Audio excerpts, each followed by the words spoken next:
Hi, this is James Page at the FTTH Council meeting here in the Balkans, and I've popped up onto the main stage to talk to the Council President, Roshene McCool. Roshene, hello, lovely to see you. Hi, it's great to be here. It is, it's a great venue. We're all really pleased to be here, but you addressed and started the conference this morning, and one of your key messages was about just thinking a bit more about why we are all here in a bigger sense, why connectivity is important to us all.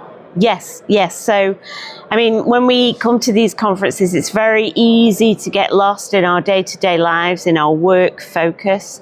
But what's really important to remember is that what our industry does is to allow people to connect and communicate. And the way we connect and communicate in the 21st century is by fibre. And more generally, in the general population, it's with fibre to the home. Yes, absolutely. And we've come down to this part of Europe specifically because there are certain issues that we want to explore. But it's also really key to point out that the FTTH Council Europe is exactly that. It covers the whole breadth of the continent. That's right. So the Fibre to the Home Council Europe's mandate is for all countries in Europe, not specifically those in the European Union, but all countries.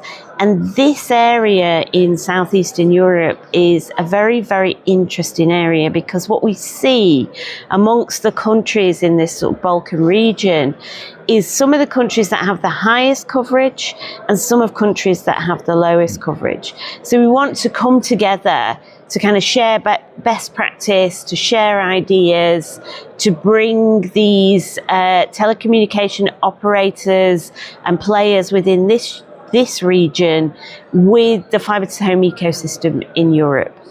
And we had a couple of really great speakers. The keynotes this morning have been really, really interesting, trying to actually cover some of that ground. Yeah, so we started with Vincent, who was really outlining the numbers around what the progress is in fibre to the home. And that comes from some of the collateral that the Fibre to the Home Council releases in conjunction with iDate, where we start to look at what is the coverage, what is the take-up, what is the penetration.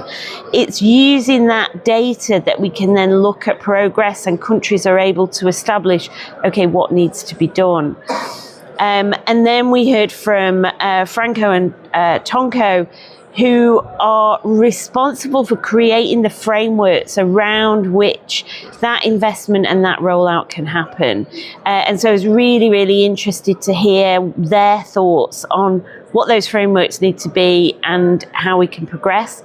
And I was very optimistic listening to them. I really think that there are organisations with Europe that are supporting the rollout of fibre to the home. Yeah, it's got a really nice feel to it. It's been an absolutely packed room for the sessions this morning, and lots more to come this afternoon and tomorrow. So I think we'll have a fantastic couple of days here. I'm absolutely sure we will, and I can absolutely say that this is one of the most spectacular conference locations that I've had the pleasure of attending. So yes, I'm very optimistic. I'm really looking forward to the next couple of days. Fantastic. Thank you very much for talking to us. Thank you very much.